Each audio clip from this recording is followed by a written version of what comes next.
Hello, and welcome to this Let's Talk about Battlefield, past, present, and future. And last week we did Call of Duty, and this week we're doing Battlefield, another big, huge series with Call of Duty. Though I kind of started off kind of early on. I did either 2 or 3s when I started actually playing Call of Duty, but here in Battlefield, my earliest aspects of playing Call of Duty was Bad Company. You had Bad Company, then you had Bad Company 2, followed by Battlefield 3, 4, and most recently we had Hardline. Now we have a lot of different subjects we're going to talk about here. We got the Season Pass DLC price and everything, and then we have maps, modes, weapons, indicators, unlocking stuff, TDM spawns, betas, single players, servers, stuff. Lots of stuff. But let's get right into it. Here on the first topic we're talking about at Battlefield is the Season Pass / DLC price. Now, first we're going to talk about the Season Pass, in which they don't even call it the Season Pass, they call it premium for premium members, but it's in itself is a season pass, and it costs the same as a Call of Duty season pass. It costs about $50. And the question again, as I stated with Call of Duty, do you feel like you're getting the right amount of content for the right amount of price? And here it seems more plausible than in Call of Duty. Whereas with this you get a couple maps, and as well as a couple guns, maybe some new tech, new things to use here and there, but it at least adds more than what would call Call of Duty's Season Pass DLC stuff. And with the most recent Call of Duty, with the most recent Battlefield Hardline, they had their first DLC drop, and I think there was a bit of an issue with that DLC when it dropped with new weapons, at least. Whereas weapons, there was like one per each operator. You had the the medic, the engineer, the sniper class, and then the ammo dude or whatever. There's 4 classes in pretty much every Battlefield. Now, with Hardline, with its first DLC, there was gun in each operator's aspects of you have to unlock it like doing 2 things, and one of them was kind of a difficult challenge to be the sniper aspects, at least. And I thought it was kind of odd how they made you unlock it, whereas the rest of them, the way you averagely unlock it is like you earned money and many variety of things you could do in Battlefield Hardline, and you spend that money to get the gun. I thought it was an okay concept, but with these you had to go to the 4th tier of that operator in whatever you're playing in a game. At least per game you have to do that at least 10 times. Now with the sniper class, it's kind of hard, because the way it works is like you get it from getting kills, doing objectives, and all that kind of stuff. Where the objectives kind of give you some points, whereas like kills give you more points, but it's like if you die before you reach the end of that bar, you pretty much get reset back to 0, and the more you unlock, like when you head up to the 4th tier, the more points you need to get. And it's hard to do with the sniper class, because it's a sniper class. And I said before, you gotta get kills for the most points, at least, and if you die, it pretty much gets reset. So with snipers, it's rare you ever get really getting kills with a sniper, and then, like I said, you die, it gets reset. So it's kind of hard, and that was an even bigger challenge. Because the majority of the times I ever saw anybody probably even have this weapon was they didn't do it legitimately. They probably got boosted, they went in a server with some friends and stuff, and they helped each other, get to that tier to unlock it, That's kind of the subject we want to talk about later, but let's keep with the Season Pass DLC thing here. And granted, like I said, with that was their first DLC, they didn't keep it that way with the second DLC. They didn't. There was still some challenges, like one of the most recent DLCs where it's like all night maps, and there's one that's like a cemetery.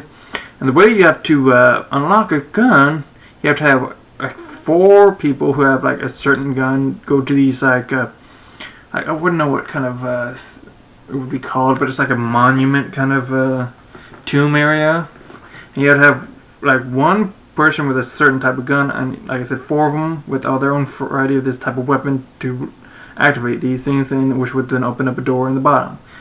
But within that itself, it's kind of odd, because one, like that course, again, you have to have like people to play with. But sometimes, I don't play with people. I go solo because a lot of times the people I play with, sometimes my friends play these games, sometimes they don't. Sometimes I just like playing a game that I want to play, and other friends don't play that game. So again, that's why I find such things kind of irritatingly stupid, because it forces you to have to play with people, and sometimes you don't want to.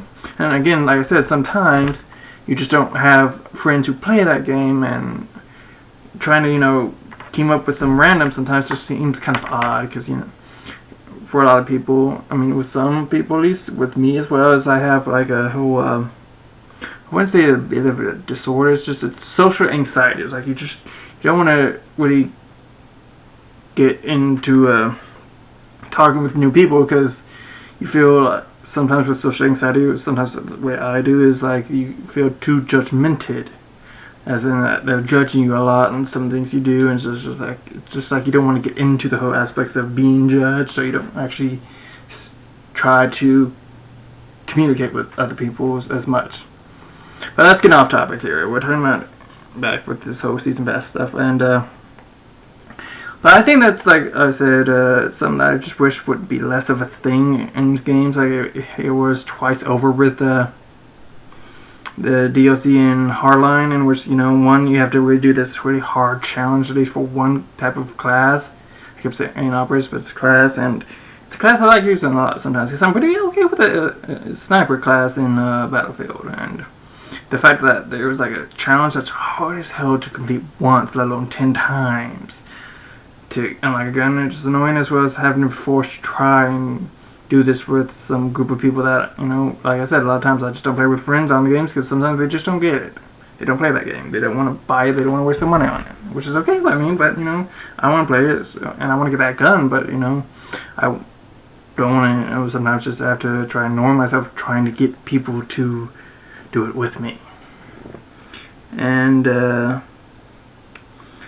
I hope with the future of Call of Duty with Season Pass, they do some better stuff, because Hardline itself was kind of a letdown. A lot of people just didn't care for it, because it's Battlefield, in which you want these big, huge battles, and with some stuff where you have like jets and tanks and helicopters and stuff. And here you had like, it was cops versus robbers pretty much, and it was an okay concept, but even then, it was, some people just want to get in tanks and go on a rampage with it. And the fact that they took out pretty much tanks and jets in Battlefield kind of felt weird with Hardline. Granted, it was the newer developers' version of Battlefield, pretty much. It was the people who did the Dead Space games. It wasn't the actual usual developers who did like Battlefield 3 and Battlefield 4 and all that stuff. It was they're pretty much kind of trying to do their own Call of Duty thing, and where they have like Friday developers working on it more annually as possible. But we're going to skip on to the next subject of this Let's Talk. Okay, and here we're talking about maps and modes. First things we're going to talk about of stuff is the modes. We've got a big, huge list here of the last 2 games modes. Now, granted, the majority of them, the games of Battlefield, since Battlefield Bad Company, like I said, the first game I played, not the last, the first Battlefield I played has some of the similar aspects. Pretty much one that's been throughout since Hardline. I keep doing stupid shit. Sorry. Since Bad Company is Conquest. Conquest has been the mode that's been around on Battlefield for the longest, at least from what I played. But up until at least the last one, also it had Rush. Now you're seeing here, of course, all the text of what mode is of. And what you're seeing on here on the text is of what the modes thing is, what you're doing. But we're going to read off the list here, of course. Like I said, in Battlefield 4, you had Conquest, you had Rush. You also had Team Deathmatch, and I also saw on their site said Deathmatch, but I don't think any Battlefield, not Hardline, any Battlefield has ever had a Deathmatch. It's had Team Deathmatch for a lot, but it's never had a deathmatch, which would be also known as free-for-all. But I kind of would like to see in possible future Battlefields a free-for-all mode, because team deathmatch is okay, but I mean sometimes you just want to, whenever you're seeing somebody, you just want to shoot them, that way you're always getting killed. And with Battlefields kind of like smaller maps aspects. Pretty much, you know, they have those invisible walls. Pretty much, they're shorten the maps. For the team deathmatch, which is okay, but the spawns, we'll talk about that later, are kind of shit. But I'd like to have it, instead of just also team deathmatch, also just a deathmatch, you know, free for all. I'd like to see that in possibly Battlefield, but people would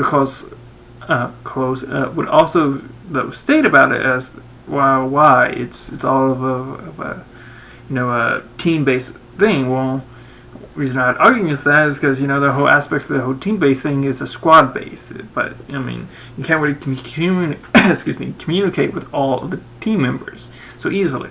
It's just many of the people in your squad. That's why I kind of would like to have a free-for-all, so I don't have to try, you know, judge people aspects of who's not in my squad who can't hear me doing stupid shit. That's why I want to, you know, have a free-for-all kind of mode, is to just fuck around and do my own thing, because that's the variety of time of what I am doing in Battlefields, because I usually don't have people on my friends list who play any Battlefield games, so I just go solo on those games, and you know, it would be cool to just, you know, do a free-for-all, depend upon only myself, not my team, because sometimes, like I said on other videos, it's shit that I have to sometimes rely on a team when they're doing stupid shit. That's why I kind of like free-for-all on Call of Duty. At least I'm doing my own thing. I can't be pissed off at anybody fucking over the whole win-loss thing when I know that in the end, usually it's just me. So that's why I think there should be at least a free-for-all mode on the next Battlefield. But getting back to the whole modes, we have Squad Rush or Squad Deathmatch 2 as well. In Battlefield 4, we had Defuse, we had Domination, Air Superiority, Capture the Flag, Carry Assault, and Chain Link. And, you know, some of these, like Chain Link, Carry Assault, and I think also Capture the Flag were added in via the DLC. Now, in Battlefield Hardline, we had, of course, Conquest, like I said. It's the only mode that's been constant throughout all the Battlefields. We also have, what was introduced via this Battlefield was Hardline, had Blood Money, Crosshairs, Heist, Hotline, I don't know why I said it that way, Hotline, Rescue, and as well as Team Deathmatch. I guess could be the only other mode that would be consistent throughout the Battlefields is Conquest and Team Deathmatch. But like I said, it'd be cool if they added in a actual deathmatch next Battlefield. But as I stated with Call of Duty, which is what I would state about Battlefield 4, I'm not sure about Hardline, Hardline, but we'll see. But the issue with some of these games with these first-person shooters, or just maybe, I'm not sure what you can say about any other game, but at least first-person shooters, is they throw too much at you. And we'll discuss that also with the whole weapons aspects as well. But with these modes, they just threw so many modes at you in Battlefield 4. I mean, look at, like I said, you had Conquest, Rush, Team Deathmatch, Squad Rush and Squad Deathmatch, Defuse, Domination, Air Superiority, Capture the Flag, Carry Assault, and Chain Link. That's so many modes, and the only thing you need to do with modes, like I said with Call of Duty with modes and maps, is you want to make sure they work and work together as well. You know, you don't want to. That's what I've stated about Call of Duty. I can't speak quickly here. What I've stated about Call of Duty, which I also stated about Battlefield, is like they throw pretty much every map with every mode, and not every map works with every mode. And I mean, what you want to do with a shooter like Call of Duty, like Battlefield, you want to make sure that the mode and the map work together, because sometimes they don't. I would say that about on Rainbow Six, at least with one thing, with one map, that little tiny house, and the bomb. It seems like too small of a map for such a big kind of objective-based gameplay. On there, it was probably best with, you know, just the whole. I'm not sure what to talk about there, but we're gonna move on from that stupid shit. But yeah, I feel as though with Battlefield 4, one of the reasons that some of the stuff that they did wrong with that was add too many modes. And just like Call of Duty, I think the problem also was that they had too many of the modes with too many of the maps and not making sure that they work together. You need to make sure, if you're making a good shooter game that you want people to come back to, you want to make sure the maps and the modes work together that you have for each other. Because sometimes they just don't have some modes for some maps, which is okay. And you're making sure you know that you didn't have a map on a mode that didn't work with that mode. You want to make sure you have everything working together. That way you can have people coming back. That's one of the things why I don't think Hardline is such a good Battlefield and why it's lacking and a lot of people playing it is because some of the maps and those modes just didn't work together, especially some of the modes they came up with just didn't seem too right for Battlefield. Like one of the modes, I think it was Blood Money, is pretty much it's their version of Call of Duty's. Not sure what it is, but it's pretty much you get a kill and you need to confirm the kill. I think that's what it was called, confirm kill. On Call of Duty is you have to kill them and they like drop something like their dog tags and you pick them up and that's how you score. You're scoring from the kill. You're scoring from confirming the kill. But I'm not sure that was a good mode in Hardline or just in Battlefield general. That's just my thought. I mean, Rescue itself was kind of a cool concept. It was, you have one life, and the defenders are trying to keep these hostages, or at least I think a hostage, from being taken from the attacking team, and both sides, like I said, only had one life, and that was kind of a cool concept. Heists and Hotwire were interesting. Hotwire, I believe, was the always moving conquest mode, pretty much. Or was it not sure. I think conquest mode. Pretty much conquest is Battlefield's version of domination, but usually it's huger because you have like big conquest and small conquest. Whereas big conquest you have like 5 flag areas capture, whereas in small conquest you would be like actual domination of Call of Duty. You would have 3 little flags to capture. But I hope to see Rush come back too, because Rush was an okay mode. That's one of the modes I hope that they really work for the next Call of Duty. I keep saying Call of Duty because I compare so much in here to Call of Duty with Battlefield. But yeah, I hope in the next Battlefield they bring Rush back, because I thought Rush was a good type of thing, and they just probably didn't work it too well in Battlefield 4. And Battlefield 3 was a pretty okay mode that people played. I mean, it was certainly great in the Bad Company games. I guess they just couldn't really figure out how to work it in the Hardline games, and they just cared too much about some of their newer stuff. I skipped over Heist. Heist, though, itself was an interesting concept, but it was that whole, cops and robbers. Excuse me. It was that whole cops and robbers, aspects of the whole game. Pretty much was cops and robbers, and you had people, you're trying to get money for your team and take it back to your objective base area, and people on the opposing team could actually steal the money in your objective base area, your base area. And it was an okay concept. I think that's what Heist was. Because there was also another mode, whereas the attacking team had to take like these 2 bags of money to an objective area. You had like 2 to sometimes I think 3 areas you can take it to. Like if you took it to one, another one would unlock. And the defending team, of course, had to keep it from happening. Now, if they were on the bag at an area taken away from the main area, it would, if time enough passed, it would spawn back to that main area. It was an interesting concept, but I don't know. It's just like, I think their modes just didn't work well in Hardlines with those maps sometimes. It just seemed odd.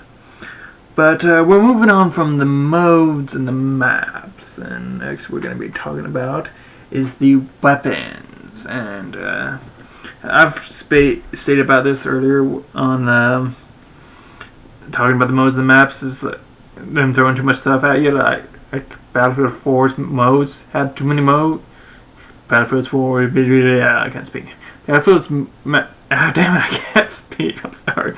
Battlefield 4 had too many modes to offer and didn't work well together with the maps, as stated, as well as the weapons. They had too many weapons in the game. There's just so many weapons to choose from, and it just seemed too odd, because you, again, like the maps and the modes, you want them working well together. You also want the weapons themselves to work well, and if you have too many weapons and you're not really too particular on them working well on what they should with those, the kicks and the aim down sights aspects, some weapons should be faster aim down sights than others, and this and that, you want to make sure each weapon works well. And if you just try to give the community too many weapons and not spend as much time as you should on those weapons to make sure that they work well. It just makes the whole thing unbalanced. Granted, they probably did, try to correct some of those weapons over the time of the game being out and all, but it's just you want to make sure that stuff works well when it first comes out. You shouldn't have to do a lot of the stuff in the game afterwards. Granted, there's probably some stuff you can't see here and there of bugs and glitches that you will fix over time of the game being released at least. But with a first-person shooter, you want to make sure the shooting aspect, which is your main aspects of the game, to work well. And if your weapons don't work well, then your game just from the beginning is kind of shit. And Battlefield 4, it wasn't too shitty, but it's just like you had so many guns and stuff, it just was stupid. And Battlefield Hardline, some of their guns just were okay, but as well as didn't work well. I mean, there's like a sniper that's like, it's a high-power sniper, it's just, for whatever reason, still, I could barely ever get a single kill with it because it took 2 to 3 shots, even though it's like, it's damage output is at the highest point. Because it's a sniper, it's a bolt-action sniper rifle. And it just seemed odd it took me so long to get a kill with it. And like I said before with Hardline, the issue with some of the DLC aspects of guns is that you are requiring me to do too much to try to unlock a weapon. Now, granted, there's some skill aspects to it, which is okay and it's challenging. Just, don't make it too impossible or to the aspects of which you should run a server and do it with friends that way. It should actually be a good challenge that you should do in an actual open server. And which, granted, I'll talk about the servers aspects themselves later and written servers and shit like that. But with weapons here, I think they should just work on a good variety of weapons that work well, instead of trying to give you as many weapons as possible. Because if you try to do the ladders, a lot of times you will just end up not having a good enough shooter itself, because the guns themselves you didn't take good enough time to balance correctly. But yeah, that's the weapons aspects. And here on the next part, which I'll talk a little about, that it just annoys the fuck out of me. And this game, as well as I can say about a lot of other games, is indicators. Or I can say that about a lot of anything, but indicators with Battlefield was just, like I said, with the high amount of weapons, anything you unlock on pretty much any weapon or aspects of there, you get like an indicator, which to show on your main menu. Go down to whatever it's called, I forgot, like your customization, and it's just, and the whole indicator in Battlefield Hardline itself was annoying because there's like one gun on the sniper class that it just constantly had an indicator on there because it was glitched. It would not go away. And one thing I would love to see in video games in the options menu is to turn indicators off. Now, for you not playing video games or just watching this video aspects for whatever reason, an indicator, as you pretty much easily stated, is something that you are given to indicate of something that you unlocked in a video game. With a video game like, say, Battlefield here, if you unlock, a sight or maybe a grip, barrel maybe, whatever. If you unlock it, there's an indicator stating in the main menu is that you've unlocked this, and is that you have something new you can try to use or some shit. But with indicators, sometimes it just becomes overwhelmingly annoying. Now, for me personally, at least, it is, because if there's too much or there's just like no way to get rid of an indicator, it becomes an eyesore for me. And for you who don't know what an eyesore is, it's just visually something that annoys you. It's just like something that you just want not to visually see so much. And with me and indicators, it's so annoying because, like I said in Hardline, there's a sniper there that will always have an indicator because it's glitched, even though I have everything unlocked and I scrolled over everything. That's another reason why I hate indicators. And indicators, like there's like variety of different classes within the class themselves you can look at, like in the Hardline, and you switch between, you know, like I said, the cops and the robbers, and there's like 2 Friday of each, and you gotta go through all those different classes like singly. It's like you have 4 classes of, you know, the operator, the engineer, the sniper, the whatever. You know, you have 4 main classes, and within those classes, you also have 4 variety of operators themselves. Like I said, of cops and robbers. You have like 2 different variety of cops and 2 different variety of robbers for some reason, I think, in Hardline. This is, again, all stated is my opinion. I'm not saying this is fact, I'm just saying this is my opinion. But in the end, I just wish with this game, as well as many other games, I could turn indicators off. Because I just find them so frustratingly annoying. Especially with Battlefield. I just wish it would be an option to turn them off. But that's my opinion about those, and we're moving on to, what is it? Team Deathmatch spawns. And which I wish they would fix it. This is kind of the reason why I would love a free-for-all mode, because with these spawns, a lot of times, like, I don't know what it is with the Team Deathmatch spawn. I either spawn far away from the battle, in the middle of the battle, or around the enemy themselves. I'm never at a good certain range of anything, or even the enemies themselves do that, you know.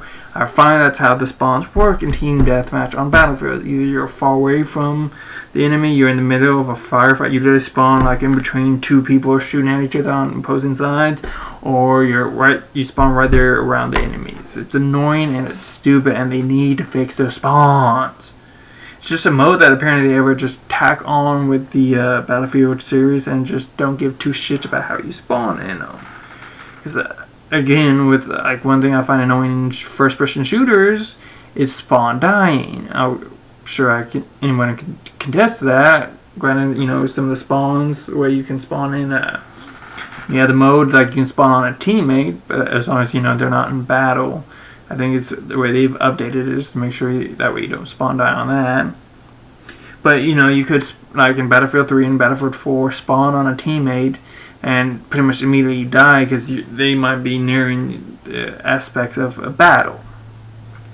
And it's just, I wish in Team Deathmatch spawns would be fixed, because it's just annoying how either I spawn far away from the battle that it takes me forever to get to do anything about, to try and help my team out. And then, you know, or you spawn in the middle of the battle around the enemies, in which you most likely just instantly die. Which is annoying and stupid. That's one thing they need to really work on if they're ever going to have that mode ever. And again, it's work on the spawns in Team Deathmatch. Because I like playing Team Deathmatch, because sometimes you just want to play that game for the kills. You don't want to play objective-based. If you do get an objective-based game mode like Conquest or Rush or any stuff like that, play the objective. I've stated about it in Call of Duty. I'll say about this as any other shooter or whatever game there is, like in MOBAs or whatnot. Play the fucking objective or get the fuck out. You know, if you're gonna do stuff for kills, go to Team Deathmatch. If you're gonna, you know, do like camp or whatever is you know, of that nature, go to an actual objective-based game where that kind of thing would be, you know, an actual good asset to, you know, sit on a Conquest flag or sit on the rush bombs and stuff like that. Because you're actually defending, you're not camping, you're defending. That's what I hate about in some modes with shooters, I can speak there, with shooters, is you're not actually doing anything but camping. Like game like Call of Duty, you know, and Team Deathmatch and Free Fall is made for you to run around. If you're going to camp, do an objective-based game. If you're going to just go for kills, go to Team Deathmatch. But that's my thoughts on the servers. And next, in which I'll talk about beta, and which I've talked about before on other games stuff, is the way a beta would work. Originally, of course, it'd be, you know, closed betas, but now with most games, you have nothing but open betas, and in which they use this to ensure they find any bugs or glitches before the game gets released, as well as test their netcode and connectivity with people, and make sure, you know, that it can hold up when the game gets released. And which, you know, I hope they make sure that works with the next betas as well, because as I stated about Call of Duty, as I'll state about Battlefield, sometimes that just doesn't work, because there's some issues that they'll always come across in the connectivity or netcode when the game actually gets released that they didn't apparently look for in the betas. But like I said before, some glitches and bugs are hard to kind of find when even you're doing a beta. But hopefully, next beta will be a good beta. And I think the issue also with this beta, as what the Call of Duty beta is much about a lot of these betas, is they do it like about a month from the game's release, which is stupid. Seriously. If you're gonna look for shit and we're trying to work them, do it about, say, 2 months, if not more, from the release. That way, you can actually have the beta a lot longer. Because, I've just played over the weekend the Battleborn and the Doom beta. And granted, it was just a couple of days. It's like a few days to play those things. Which is okay, but again, if you really want to make sure your game is up to standards before you get a release, you don't want to do it like a month or less from the release of the game with the beta. You want to do it like about 2 months away and have that beta be a bit of a long beta. That way you can check for a lot of shit to make sure your game gets released with as very little as bugs and as good working of a netcode and a connectivity. But that's my opinion, at least. That's my opinion on how beta should work. But we're moving on now to the next aspect, which is the servers. Now, what I'm talking about with the servers, I'm talking about in this game, is that you can, with Battlefield 4 and Hardline, is you can rent servers to use however you wish. Now, it'd be cool if in the options, because they have an options there, being that you can rent servers and whatnot, you can check to see like a certain mode or map or whatever of servers and how if they're open or they have a slot open for you to use, to come into the game if it's full or if there's like nobody in it, whatever. But I'm not sure what they really think about the servers and how you can run them, because like I've said with some stuff about Battlefield Hardline, as well as it was probably for Battlefield 4 as 3, with some things trying to get them unlocked that were real challenges. A lot of people probably just rented a server with friends and got on there and boosted each other to get the things unlocked, which is like, well, what's the point of having these certain certain aspects you need to reach to unlock these weapons and gadgets and stuff that you can just do in a rented server? I think that should be something that should be locked, because you can't unlock like these things via a rented server. You can lock I'm not even sure if you should be able to unlock any regular weapons. I think they should have everything locked of unlocking things in a rented server. That way you can't boost each other to get shit. You should get it legitimately. At least that's my opinion about it. Is that, it'd be... Or, granted, it'd be cool to, try some things in rented servers. That's why I like the thought of rented servers. Like, you can, max out the tickets on Team Deathmatch or Conquest or whatever, stay in there and really try and get a lot of kills and stuff. But, if you can do a challenge-based type of thing to unlock a weapon or a gadget, make it simplistic and easily obtainable in a regular server. At least, because I said before, a lot of these weapons you usually have to boost to, or weapons or gadgets, you'd have to, I can't speak correctly or any form of any kind. You usually, to unlock the weapons and gadgets, would have to boost yourself with your friends to unlock them via a rented server, usually. And I find that annoying. I find that stupid. That's my thoughts on servers. And lastly, the